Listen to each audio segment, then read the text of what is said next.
오늘 이 오후 예배 말씀의 제목은요, 역설의 복입니다. 역설의 복이라는 것은 복 같아 보이지는 않는데 복이다라는 거죠. 여러분들이 예수님을 만나는 거 복이죠. 그리고 사업을 하다가 그 사업에 열매 맺는 거 복이죠. 자녀들이 양육을 하는데 부모님의 말씀에 잘 순종하면서 또 이 땅에서 하나님 앞에 쓰임 받으며 살아가는 거, 제 몫을 하며 살아가고, 그리고 또 넘치는 몫이 있어서 다른 사람들에게 그 은혜를 나눠줄 수 있는 사람이 되는 거, 이것도 복이 될 수 있겠죠. 그러면 우리가 쉽게 복이라고 생각하지 않는 거, 사업을 하는데 오랜 시간 동안 열매를 맺지 못하는 거, 복이 아니라고 생각하겠죠. 그리고 우리가 살면서 크고 작은 실수를 저지르는 거, 이것도 복이 아니라고 생각할 겁니다. 하지만 우리가 하나님의 크신 계획 안에서 볼 때는요, 그 역설의 복도 분명한 복임을 말씀하고 있습니다. 사람은요, 이 긍정적인 기납을 통해서 학습하는 것보다 부정적인 기납을 통해서 학습하는 것이 더 많습니다. 제 인생을 뒤돌아봐도 그렇거든요. 저는 하나님께서 주신 은혜를 통해서도 예수님의 성품을 알게 되었지만, 제가 실수한 일을 통해서도 예수님이 어떤 분이신지, 또 예수님의 뜻이 무엇인지, 앞으로 어떻게 행해야 되는지 훨씬 더 큰 교훈을 많이 얻을 수 있었던 것 같습니다.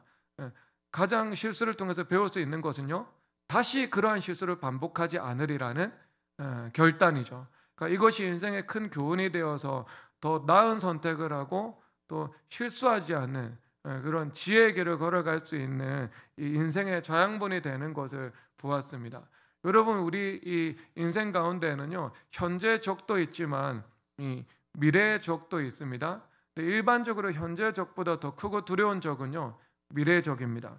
오늘 본문에서 히스기야의 통치 시기에 관한 기록을 보여주고 있죠. 히스기야 통치 시기에 가장 큰 당면한 적은요, 아수르 제국이었습니다. 히스기야 왕의 아버지는 아하스 왕이었거든요. 이사야서 7장을 한번 가보도록 하겠습니다. 이사야서 7장 그대로 두시고,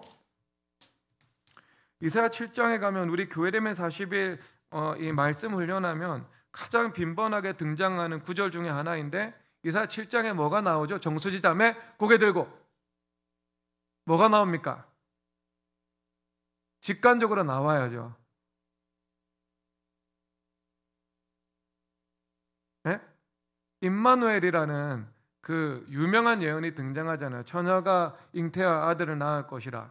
그런데 그 시대가 아하스 왕의 시대라고 말을 했죠. 그런데 그 배경이 나오는데요, 7장 1절에서 보니까 아람의 르신 왕과 르말리아의 아들 이스라엘의 베가 왕이 올라와서 예루살렘을 쳤으나 능히 이기지 못하더라 말씀을 하고 있습니다. 이 배경이 뭐냐 하면, 당시 최강대국의 지위를 누리고 있었던 나라가 아수르 제국이었습니다. 아수르 제국은요, 그 탐욕적인 팽창 정책을 펼치고 있었죠. 그러니까 역사상 최초의 기록된 제국이다라고 볼 수 있는 나라입니다. 그러면 이 아수르 제국의 가장 근접한 이 팔레스타인 지역에 있는 국가가 지금 시리아 다마스커스가 있는 아람 지역이었고요. 그리고 북이스라엘 지역이었죠. 그러니까 그에 반해서 남유다는 아직 이 순망치안이라고 하잖아요. 이가 없으면 잇몸이 시리다라고 말을 하는 것처럼 이 방파제 역할을 하고 있는 이 고대판 비잔틴 제국이 있었던 겁니다. 그래서 당장 반아수르 동맹에 가담해야 된다는 국가적 필요성을 느끼지 못한 거예요. 그래서 북이스라엘과 아람 왕은요, 아수르에 대항해서 동맹을 맺게 됩니다. 함께 연합해서 우리가 이것을 대항하지 않으면 감당할 수 없다라는 거죠. 그러면 남유다의 아하스 왕은요, 지금 이 시세를 읽으면서 아수르 왕의 편에 서는 것이 더 유익하다는 정세 판단을 합리적으로 내려버린 것이지요. 그런데 여러분, 이 집권 세력 모두 오판을 한 것이 분명합니다. 북이스라엘과 왕과 아람 왕의 관점에서는 이 북쪽에 있는 가장 큰 적 아수르를 대항해 가지고 나라를 다시 살아남게 하기 위해서는요, 먼저 어떤 적을 제압을 해야 되죠? 상식적으로 남쪽에 있는 남유다를 먼저 이 같은 편으로 끌어들이던가 아니면 실력으로 제압해서 다시 일어날 수 없게 만들어야 합니다.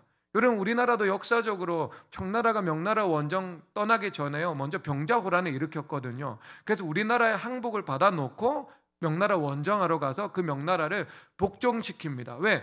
동시에 두 면에서 정쟁을 이어나갈 수 없거든요. 그러니까 더군다나 약한 국력을 가지고 큰 나라를 대적하고 있는데요, 남유다라는 적을 그대로 내버려 둘 수는 없는 겁니다. 그래서 북이스라엘 왕과 아람 왕이 서로 연합이었는데요, 그들이 본래 원수였는데 연합을 해서 남유다를 공격하고 있는 것이 이 배경인 거예요. 그래서 이사야 선지자를 하나님께서 보내셔서 너 이 두 왕 두려워하지 마.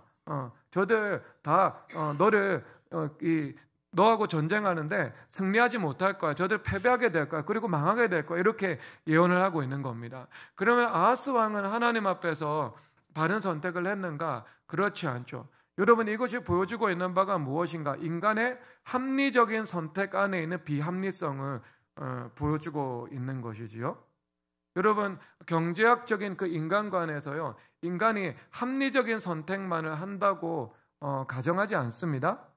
인간은 합리적인 선택을 할 수도 있지만 비합리적인 선택도 하는 존재라는 가정을 해야 우리가 상황을 오판해 나가지 않는 거죠. 여러분, 비합리적인 존재라는 사실은 무엇을 통해서 알 수 있죠? 여러분들의 쇼핑 패턴을 보면 또 알 수 있잖아요. 그렇잖아요. 여러분들이 언제나 합리적인 쇼핑을 하는 것은 아니잖아요. 그러니까 무언가 내가 잘못 구매할 때도 있어요. 여러분, 제가 누군 줄 아시죠? 좀 미래교회 담임 목사잖아요. 근데 미래교회 담임 목사인데 저한테 권한이 하나가 없습니다. 어떤 권한이 없죠? 색상과 소품 선택권이 없어요. 우리 교회 디자이너인 정수지 자매가 그것을 저한테 앗아간 다음에 돌려주지 않아요. 근데 제 방에 그 쿠션을 사놨거든요. 근데 쿠션이 이 남산만큼 두꺼워요. 그래서 제 소파에 놓아두면은요, 그 소파가 마치 쿠션을 위해서 존재하지 저를 위해 존재하지 않아요. 저는 끝에 걸터 앉아 있고 쿠션은 대부분의 자리를 차지하고 있고. 그래서 제가 어제 정수지 자매한테 전화해가지고요, 수지 자매, 자기가 이거 구매하는 거 잘못 구매했잖아. 색상 선택권 반은 나한테 다시 돌려줘. 이렇게 얘기를 했는데요, 수지 자매가 이렇게 대답하는 거예요. 그건 부피가 잘못됐지 색이 잘못된 건 아니잖아요. 안 돌려준다는 거예요. 근데 여러분, 이거 쇼핑 잘못한 거잖아요. 합리적인 인간 안에 합리적이지 못한 선택이에요. 여러분, 제가 이것은 웃자고 한 이야기고요. 이것은 사실 우리가 살아가는 그 선택 과정 가운데요, 제가 영적인 것을 말하기 위해서 가지고 온 거예요. 여러분, 제가 지금 이 남유다 아하스 왕의 관점에서 말을 할 때요, 아하스 왕이 아수르와 동맹을 맺는 것은 합리적인 결정이라고 볼 수 있지 않겠습니까? 왜냐하면 일단 아수르의 본심은 알지 못해요. 그런데 아수르는 이미 아수르와 만나기 위해서는요, 북이스라엘이 망해야 되고 그 다음 아람 왕이 망해야 됩니다. 그럴 때 국경을 접할 수가 있는 거죠. 그러니까 지금 러시아하고 우크라이나하고 전쟁을 하는데 국경을 마주하고 있는 폴란드는요, 계속 우리나라 무기 사모으면서 전쟁을 대비하고 있잖아요. 그람 타겟은 우리 폴란드라고요. 하지만 폴란드라는 국경이 있고 독일이라는 국경이 있고 그 다음에 프랑스가 있잖아요. 그러니까 프랑스의 관점에서는 러시아와 우크라이나의 전쟁이 피부에 와닿는 전쟁은 되지 않을 수 있는 거죠. 왜? 이미 두 나라가 있어가지고요, 완충 지대를 형성하고 있는 거죠.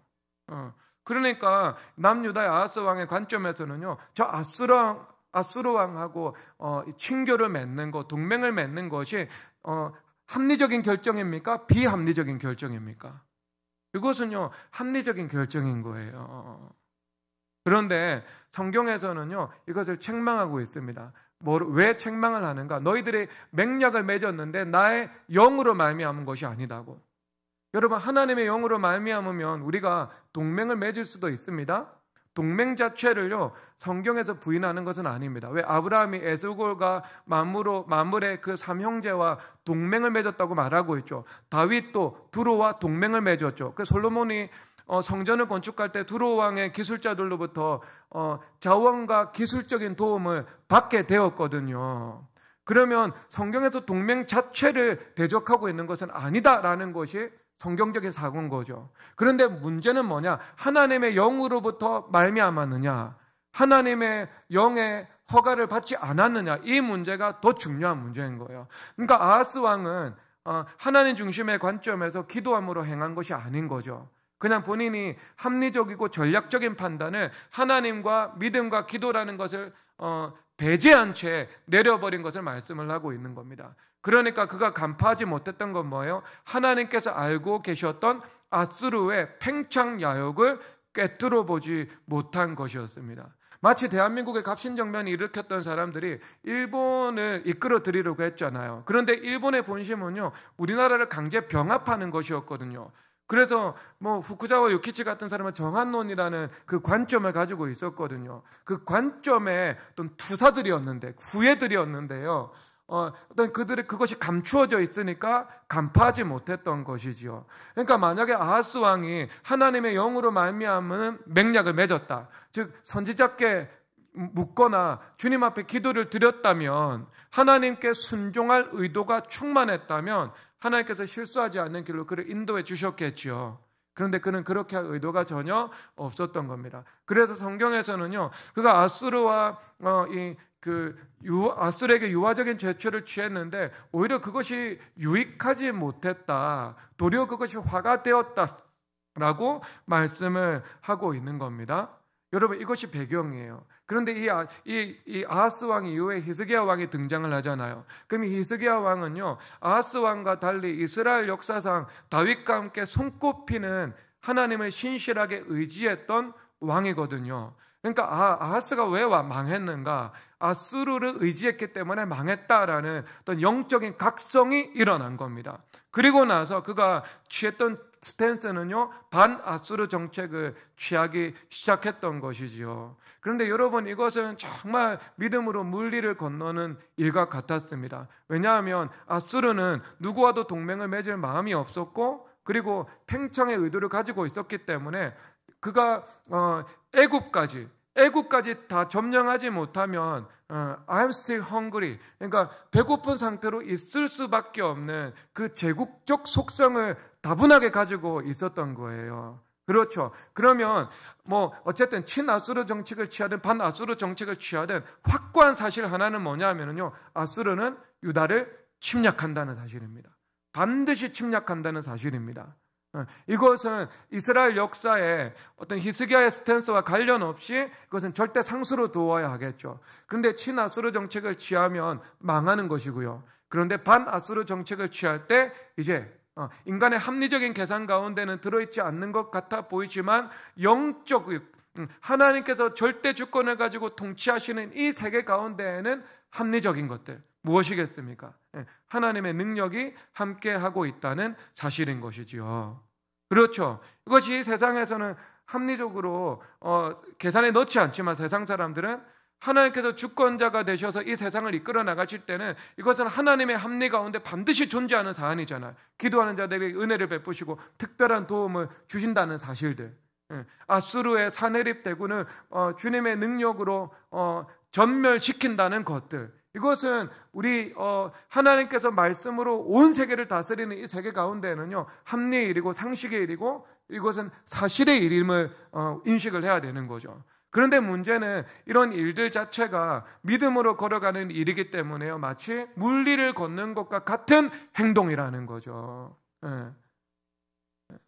믿음이 필요한 일들인 겁니다. 그러니까 이 반아수르 스탠스를 취할 때는요, 가장 히스기야가 싸워야 했던 적은 무엇이겠습니까? 여러분, 정서적으로 여러분들이 생각을 해본다면요, 두려움이라는 적이죠. 그렇죠. 우리가 믿음으로 무리를 건널 때 두려움이 있잖아요. 우리가 믿음으로 무언가 주님 앞에서 믿음의 선택을 해야 될 때 두려움이 있지 않겠습니까? 그래서 어떤 사람이 내가 안정적인 직장을 다니다가 하나님께서 사업을 하라라고 말씀을 하십니다. 그러면 이것은 믿음의 도전이잖아요. 내가 사업장 1호점을 가지고 있는데 잘 영업이익이 남고 있습니다. 그런데 2호점, 3호점을 투자해서 내가 냅니다. 그러면 그것이 손해가 될 수도 있잖아요. 다 상쇄시킬 수도 있고 아니면 1호점까지도 수렁으로 이끌고 갈 수 있는 일이 되지 않겠습니까? 그래서 하나님께서 말씀해 주셔서 믿음으로 그 길을 걸어간다면 그것은 두려움과 싸워야 하는 물리로 걸어가야 하는 일이 된다. 이것을 말씀해 주고 있는 겁니다. 그런데 이 히스기야는요, 이 당면한 적과의 싸움에서는요, 성공적으로 승리를 이루게 되었습니다. 그래서 아수르 그 사네립의 18만 5천 대군이 멸망을 하게 되었던 것이죠. 그래서 그것을 기점으로 아수르 제국의 그 국가의 어떤 기세는요 급격하게 기울어지기 시작했고 다시는 거의 재기하지 못하고 이 바벨론에 멸망당하는 이 패전국의 신세로 전락을 하게 되었습니다. 그런데 여러분, 이 히스기야가 이 방어하지 못했고, 그리고 히스기야가 이 진압하지 못했던 적은 뭐냐 하면은요, 미래의 적이었던 바벨론이었던 겁니다. 왜 여러분 이렇게 지금 히스기야가 바벨론에게 호의적인 제스처를 취하면서 자신의 왕궁과 병기고에 있는 모든 것을 하나도 남김없이 다 보여주었더라 이렇게 말을 하고 있거든요.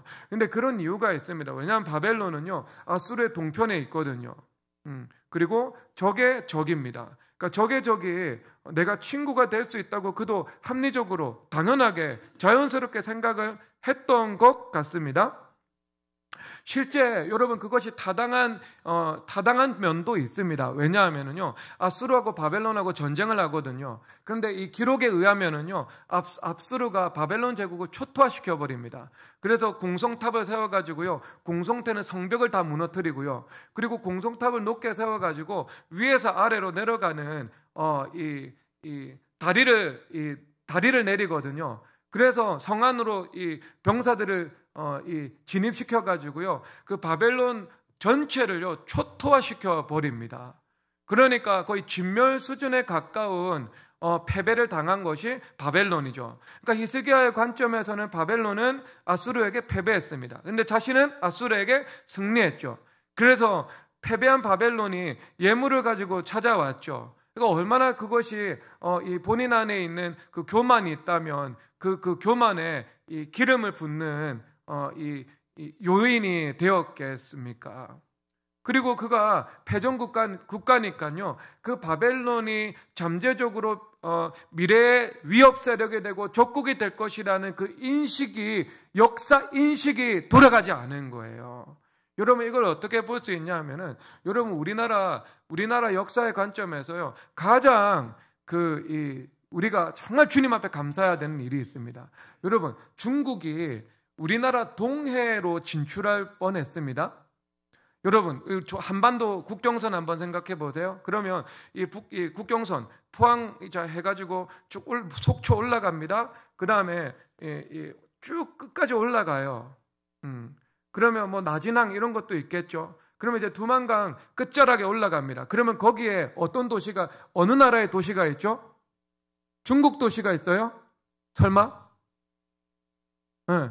블라디보스톡 같은 러시아 도시가 있잖아요. 그러니까 러시아는 블라디보스톡 항구를 통해 가지고요 우리나라 극동쪽으로 함대를 진출시킬 수 있습니다.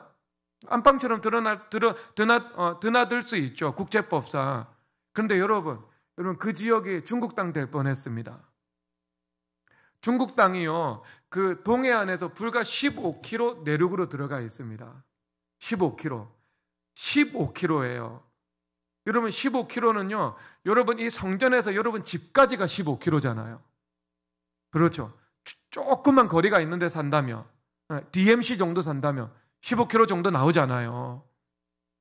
여러분 그 정도 사이를 두고요 중국이 동해를 차지하지 못한 거예요. 여러분 얼마나 하나님께서 우리 가운데 은혜를 주셨습니까? 만약 여러분 중국이 동해안 15km 바깥까지 진출했으면은요 거기에 여러분 이 함대 주둔시키지 않겠어요? 시진핑이? 그럼 우리나라 동해를 제 집 안방처럼 드나들지 않겠습니까? 통일이 되기 전에도 위협이고 통일되면 더 큰 위협이 되는 거죠. 그런데 여러분 중국의 한 어리석은 관리가요 국경 표지석을 설치하는데 내륙으로 15km 들어와 가지고 설치한 거예요. 여러분 진짜 할렐루야 주님 앞에 박수가 나오지 않아요? 마음으로만 치십시오. 그러니까 이게 역사나 지정학을 볼 수 있는 눈이 없는 한 관리에 의해 가지고요, 이런 엄청난 파급의 일들이 나타나게 된 거예요. 그러니까 지금 히스기야는요, 무엇을 보지 못하는 거예요. 그냥 단지 합리적으로 보는데요, 영적으로 본질을 꿰뚫어 보지 못한 거예요. 그래서 여러분, 영국의 2차 세계대전 전에요, 영국 서장 체인벌린이 히틀러하고 평화 협정 맺고 왔잖아요. 그래서 평화의 문서를 가지고 왔다고 비행기에서 내려옵니다.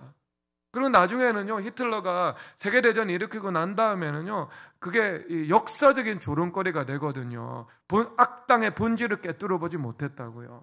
그러니까 여러분, 이게 이사야의 관점과 히스기야의 관점의 차이인 거예요. 이사야는요, 영감으로 사물을 보고 있거든요. 그래서 이사야가 이사야서를 작성할 당시는요, 바벨론은 약소국이었습니다.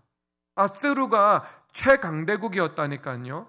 그런데 이사야서를 보면은요, 아수르에 대한 예언보다 바벨론에 대한 예언이 훨씬 더 많습니다.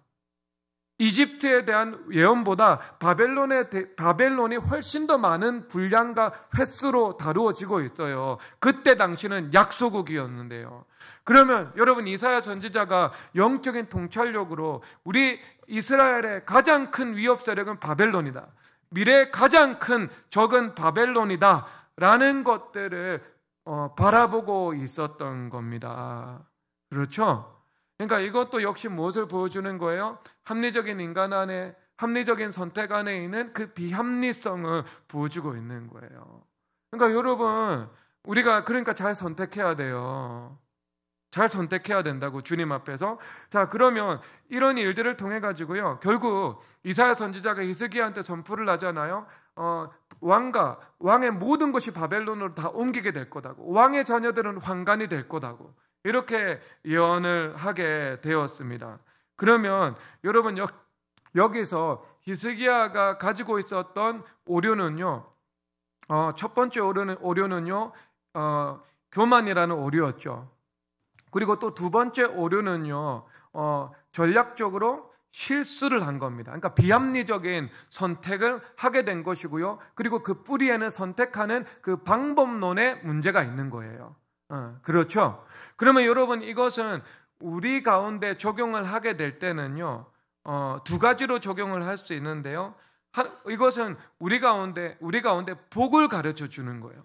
복을 가르쳐 주는 거. 그러니까 되게 이게 역설적인데, 히스기야의 실수를 통해서 그에게는 실수가 복이 되지 않았지만 우리에게는 실수가 복임을 역설적으로 가르쳐주고 있습니다. 여러분, 설교 끝나보면은요, 이해가 됩니다. 그래서 여러분, 이 일을 통해서 우리 가운데 두 가지가 역설적으로 복임을 가르쳐주는데요, 첫 번째 축복은 무엇인가? 그것은 인내가 복입니다.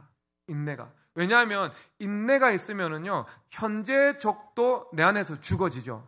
그리고 미래의 잠재적인 적도 내 안에서 죽어지게 됩니다. 예를 들어서 사업하는 사람이요, 지금 열매를 맺지 못하고 있습니다.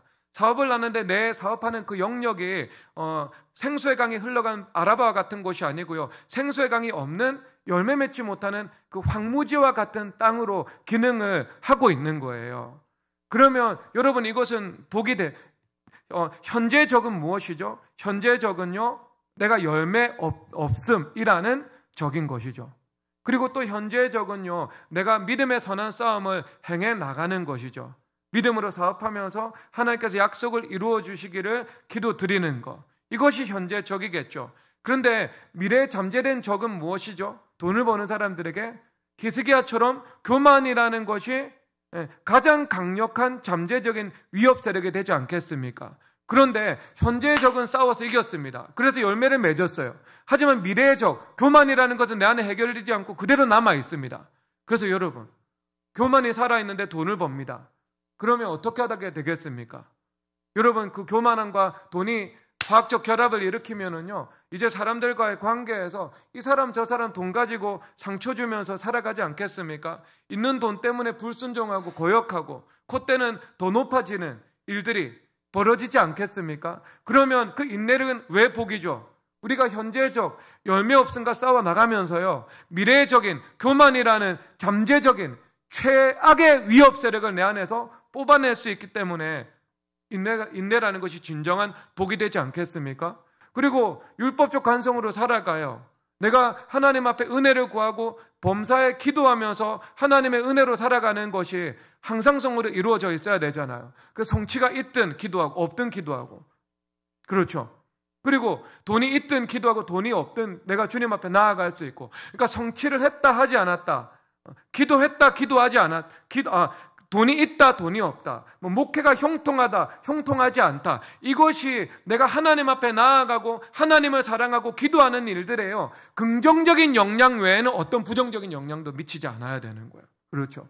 돈을 벌었는데 그것으로 주님을 더 자랑할 수 있게 되고, 돈이 없어졌는데 그것으로 주님을 더 자랑할 수 있게 되고, 성취를 내는데 그것으로 더 주님 앞에 기도할 수 있게 되고, 성취가 없는 상황인데 그것으로 더 주님을 기도할 수 있게 되고, 그러니까 어떤 영향력을 미치지 않거나 아니면 가장 좋은 것, 주님을 가까이 함이 복이니까 이 모든 것이 내 삶 속에 신앙의 긍정적인 강화제로 작용을 하고 있다면, 여러분 그 사람은요 하나님 앞에서 이 역경은 떠나가죠. 그렇죠. 하나님께서 형통함을 항상성으로 주실 수 있죠. 왜? 항상성을 가지고 주님 앞에 무릎 꿇는 사람이 되니까요. 그렇죠?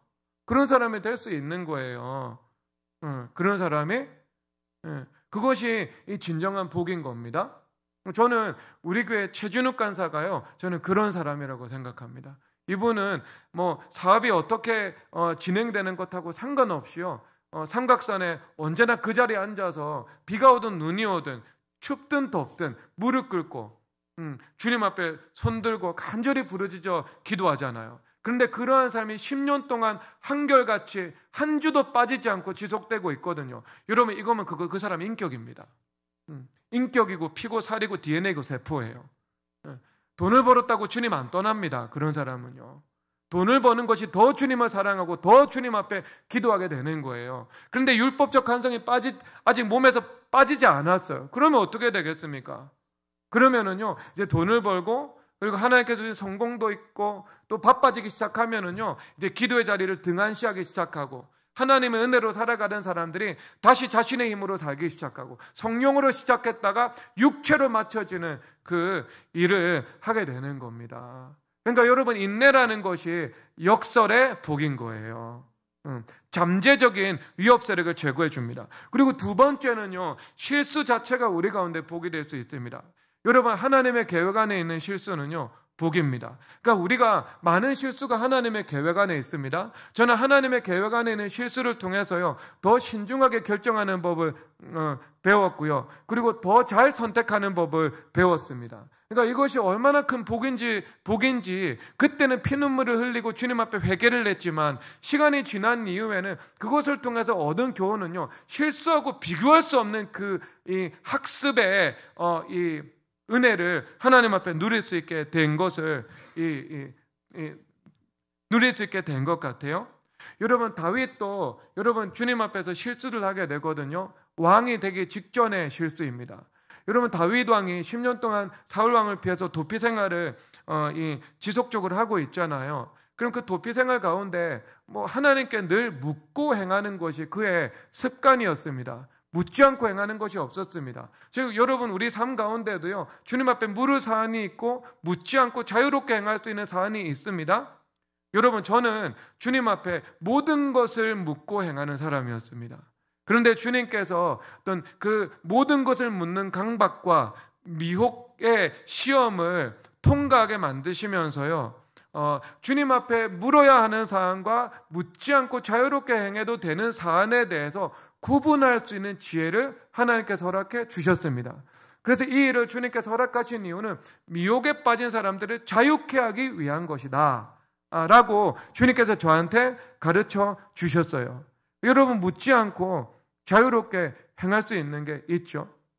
여러분, 제가 2주 전에 들었는데요, 어떤 부부가 주님 앞에 부부 관계를 할지 말지를 주님 앞에 묻고 한대요. 여러분, 이거 묻고 해야 됩니까? 아니면 그냥 자연스럽게 묻지 않고 하는 행동입니까? 이것은 묻고 하는 거 아니에요. 여러분, 이것을 묻기 시작하면은요, 그 다음에 무엇을 묻고 해야 되냐면은요, 그 다음에 주님, 내가 점심은 먹을까요? 먹지 말까요?를 물어야 됩니다. 여기서 조금 더 심해지잖아요. 주님, 제가 화장실을 갈까요 말까요를 묻게 됩니다. 그것을 여러분 강박이고, 이 강박을 통해서 미혹의 틈을 타게 되는 거예요. 그렇죠? 하나님께서 자유를 주신 일들이 있다니까요, 우리 가운데. 그럼 묻지 않아도 돼. 그것은 왜? 우리를 자유인으로 부르셨으니까. 여러분, 하지만 여러분 주님 앞에 여러분 직장 다니다가 그만두는 것 묻고 해야 됩니까? 안 묻고 해야 됩니까? 안 묻고 해도 된다고요? 아니죠. 직장 다니다가 사업하는 거 묻고 해야 되죠. 주식 투자하는 거, 부동산 투자하는 거 묻고 해야 되죠. 큰 재정이 들어가는 일, 주님 앞에 묻고 해야 되죠. 결혼하는 일, 이성교제하는 일, 묻고 해야 되는 것이지요. 이것은 제가 명백한 사안을 그냥 말한 거예요. 하지만 그 중간에 있는 애매한 사안도 있죠, 여러분. 애매한 사안도 있죠. 그리고 그 애매한 사안을 다루어 나가는 법도 있지만 그것은 오늘 주제와 상관이 없으니까 넘어가게 되고요. 그러면 이제 우리가 묻고 해야 되지 않겠습니까? 묻고 저 같은 경우는요, 사람들과 새로운 관계를 열어가는 일, 성도 말고요, 교회 밖에서 그리고 부동산과 관련된 일, 재정과 관련된 일, 진로와 관련된 일, 성도들의 인생의 항로를 바꾸는 일, 이런 일들은요, 제가 자유로 하는 일들이 아닙니다. 이것은요, 반드시 주님 앞에 묻고 행하는 귀한의 일들인 거죠. 그러니까 다윗도요, 늘 주님 앞에 묻고 행했어요. 그런데 딱 하나 묻지 않고 행했습니다. 그것이 시글락으로 가는 일이죠. 근데 하나님께서 경계선을 설정해 주셨거든요. 도피 생활 유다 땅을 벗어나지 말라고. 그런데 여러분, 이스라엘 전체 영역이요, 대한민국의 경상도 정도 영역입니다. 근데 그 중에서 유다는 반 이하의 땅을 차지하고 있죠. 그러면 경상남도보다 더 좁은 것이 유대 땅입니다. 그리고 유대 땅 가운데서요, 이 치안권이 미치고 있는 영역이 있고요. 그 치안권이 잘 미치기 어려운 광야 같은 영역이 있습니다. 그러면 그 광야라 해봤자 실질적으로 지도의 크기를 우리가 대략적으로 비교해 볼 때 경상남도의 반 크기 이하 정도밖에 되지 않습니다. 그러니까 다윗이 도피 생활 때 활용할 수 있는 영역이요, 매우 협소했던 거예요. 그리고 여러분, 사울의 행정권과 치안권이 미치고 있죠. 전역에요. 그리고 사방에 사울의 아부하기 위한 스파이들이 득실거리고 있죠. 그리고 실제 그 첩자들에 의해서 피해를 보았던 경험도 있죠. 그러니까 10년 동안 도피 생활하다가 미혹이 들어온 거예요. 내가 지금 도피 생활하고 있는데 블레셋 땅으로 도망가지 않으면 나는 지금 잡혀서 죽을 수도 있겠다라는 판단을 내리게 된 거예요. 여러분, 이것도 합리적인 판단입니까? 비합리적인 판단입니까? 합리적인 판단 아니겠어요, 여러분? 하나님께서 나를 도우신다, 지키신다, 사울에게 잡히지 않게 하신다, 왕이 되게 하신다, 이 약속이 없다면, 그렇죠, 하나님의 주권이 없다면 그것은 합리적으로 보이는 일들이죠. 왜? 이미 유대 광야 전역은 돌아다니면서 다 도피해 봤거든요. 더 이상 이제 숨을 곳이 없는 거죠. 그래서 유대 땅 밖으로 가서 블레셋 왕 아래로 들어가서 몸을 피하는 것이 가장 합리적인 대안처럼 여겨졌던 것입니다. 그러니까 이 두려움과의 싸움에서 진 거예요. 진 거. 믿음으로 나가지 못했던 겁니다. 그런데 결정적으로는요, 거기 무엇이 나와 있느냐? 하나님께 묻지 않았다, 이렇게 표현을 하고 있는 거예요. 하나님께 묻었다라는 구절 자체가 없습니다. 생략이 되어 있어요, 이 중요한 일 가운데. 그래서요, 여러분, 그 블레셋 땅 갔다가 이 시글락에 돌아왔는데요, 시글락에 있었던 본인의 처자와 소유물 전체를 다 잃어버리게 되었다라고 말을 하고 있는 겁니다. 여러분, 저는 이게 하나님의 계획 안에 있는 일이라고 생각합니다. 왜냐하면은요, 이제 다윗이 도피 생활을 마무리하게 되죠. 곧 왕이 되잖아요. 그러면 도피 생활할 때는요, 본인이 결정하는 일들이 본인의 인생과 휘하의 600명 병력의 인생을 좌우하는 일이 됐죠. 그런데 왕권을 인수하고 난 다음에는요, 본인이 하는 결정이 왕국과 하나님의 나라 전체 운명을 좌지우지하는 결정이 되어버리잖아요. 그래서 하나님께서 무엇이 필요한 거예요? 하나의 부정적인 귀납이 필요했던 겁니다. 왜? 하나님께 묻지 않고 중요한 일을 선택했을 때 어떤 결과가 나타나는지 그가 학습하는 것을 통해서 주님께서 가르치기를 원하셨던 거예요. 너희 왕이 되었을 때 너 이 통치권 행사 너 마음대로 하지 마. 임의대로 하지만 이 통치권 행사할 때 이렇게 어마어마한 권력이 주어지는데 반드시 주님 앞에 묻고 주님의 뜻을 따라 행해야 돼. 이것을 주님께서 가르치신 거예요. 그렇죠? 그러니까 여러분, 다윗이 그 왕이 되고 난 다음에요, 하나님께서 마음에 합반적으로 공의로 통치했다라고 말을 하는 겁니다. 죄를 지은 적은 있지만, 그가 실수한 적도 있지만 그의 통치행위 전반은요, 하나님께서 극상품으로 인정을 하게 되는 거죠. 그래서 그 후에 모든 선지자들이 다윗의 통치가 다시 한번 이 땅에 찾아오게 될 것이다, 하나님께서 말씀을 주고 계신 거잖아요. 그러니까 그와 같이 하나님 앞에 공의롭고 영광스러운 통치를 시행했다, 이것을 말씀해 주고 있는 겁니다. 그런데 이것을 최종적으로 무엇을 통해서 배운 거예요? 무엇을 통해서요? 실수를 통해서 배우게 된 거예요. 그렇죠? 여러분, 이처럼 하나님의 계획 안에 있는 실수는요, 우리에게 복된 겁니다. 아, 하나님의 뜻대로 살아야 하는구나. 하나님 앞에 중요한 것을 반드시 묻고 결정을 해야 되는구나. 내 눈에 합리적으로 보여도 하나님의 관점에서는 비합리적인 선택이고 그 결과가 찾아오는 경우들이 있구나. 이것을 이게 배우게 된 겁니다. 배우게 된 거. 그러니까 우리가 어떻게 가야 돼요? 영적인 합리성을 가지고 가야 되겠죠. 성령 하나님을 따라 행해야 되겠죠. 그래서 여러분, 다윗이 주님 앞에 기도를 드렸는데요, 주님께서 다 돌려주셨습니다. 사무엘상 30장 19절에서 20절 제가 읽어드릴게요. 그들이 약탈하였던 것, 곧 무리의 자녀들이나 빼앗겼던 것은 크고 작은 것을 막론하고 아무것도 잃은 것이 없이 모두 다윗이 도로 찾았고, 다윗이 또 양떼와 소떼를 다 되찾았더니 무리가 그 가축들을 앞에 몰고 가며 이르되 이는 다윗의 전리품이라 하였더라. 아멘. 여러분, 실수를 통해서 다윗이 잃어버린 것이 있습니까? 없습니까? 하나도 없잖아요. 여러분, 근시안의 관점에서는 여러분들이 하나님의 계획 안에 있는 실수로 잃어버린 것 같죠? 아닙니다. 여러분, 중기적으로 장기적으로 볼 때는요, 어떻게 된다고요? 이런 거 잃어버린 것이 하나도 없었더라. 그 말씀이 이루어지게 되는 거예요. 그러면 그 실수를 통해서 잃어버린 것은 되찾게 되고요, 그리고 실수를 통해서 값으로 환산할 수 없는 엄청난 교훈을 얻게 되는 것이고요, 그리고 그것을 통해서 또 하나님께서 더불어 허락해 주시는 삶의 열매는 얼마나 또 크겠습니까? 그렇죠? 그래서 그것만 있었던 것이 아니고요, 30장 26절에서는요 원수들로부터 탈취했다 말하고 있습니다. 그들이 유목민이고 옮겨 다니면서 약탈하고 있는 도적되었잖아요. 그래서 그들이 다른 사람들에게 약탈했던 것까지도 함께 전리품으로 다 얻게 되었다, 이것을 말씀해 주고 있는 겁니다. 실수는 내가 했는데요, 하나님께서 하나님의 계획 안에서 그 실수를 회복시켜 주시고 그 실수를 용서해 주시고, 그리고 더불어 그 실수 가운데 하나님께서 더 큰 은혜와 상급까지도 베풀어 주신 거 아니겠어요, 여러분? 실수는 내가 했는데 실수를 회복시켜 주신 것만으로도 충분하게 이 차변과 대변이 맞아떨어지게 되는 건데요, 하나님께서 이 대차대변 계산 안 되게 하나님께서 더 큰 은혜까지도 베풀어 주신 거 아니겠어요? 그렇죠? 여러분, 이것이 무엇입니까? 우리의 죄보다 더 큰 하나님의 은혜입니다. 우리의 실수보다 더 큰 하나님의 은혜입니다. 여러분, 그러니까 우리 하나님은 사랑이시요 자비이신 것입니다. 그래서 로마서 5장 20절에서 죄가 더한 곳에 은혜가 더욱 넘쳤나니 라고 말씀하고 있습니다. 의도적으로 죄짓고 실수하는 것은 아니지만 우리가 연약한 인간인지라 하나님의 계획 안에 있는 죄가 있었고 실수가 있었을 때 그것으로 인해서 내가 비통의 눈물을 때로는 흘릴 수도 있지만, 그리고 뼈저리게 아픔과 고통을 느낄 수도 있지만, 하나님께서 그것을 통해서 우리에게 베풀어 주신 은혜는 월등하다는 것을 말씀해 주고 계신 것입니다. 여러분, 그 은혜의 하나님을 믿고 신뢰하고 믿음으로 따라가 이제는 실수 없는 삶을, 시행착오 없는 온전한 길을 걸어가는 성도님 되시기를 주 예수 그리스도의 이름으로 축복합니다. 그의 생각 찬송하도록 하겠습니다.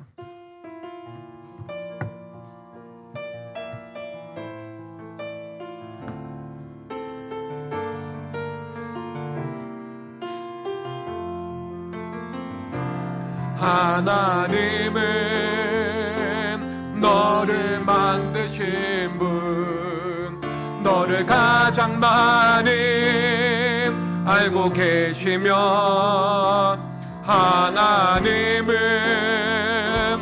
너를 만드신 분, 너를 가장 깊이 이해하신단다. 하나님은 너를 지키시는 분, 너를 절대 포기하지 않으며, 하나님은 너를 지키시는 분, 너를 죄지 않고 지켜보신단다. 그의 생각 될 수 없고 그의 자비 무궁하며, 그의 성실 날마다 새롭고 그의 사랑 끝이. 하나님은 너를 만드십니다. 하나님은 너를, 다 함께 일어나서 찬양하겠습니다. 이 세상 그 무엇 그 누구보다 하나님은 너를 원하시는 분, 너와 같이 있고 싶어 하신단다. 하나님은 너를 인도하는 분, 광야에서도 폭풍 중에도 하나님은 너를 인도하는 분, 푸른 초장으로 인도하신단다. 그의 생각 될 수 없고 그의 자비 무궁하며, 그의 정신 날마다 새롭고 그의 사랑 끝이 없. 후렴 부분. 그의 생각 될 수 없고 그의 자비 무궁하며, 그의 정신 날마다 새롭고 그의 사랑 그의 생각 그의 생각 될 수 없고 그의 자비 무궁하며, 그의 정신 날마다 새롭고 그의 마지막 그의 생각 그의 생각 될 수 없고 그의 자비 무궁하며, 그의 정신 날마다 새롭고 그의 사랑 끝이 없단다.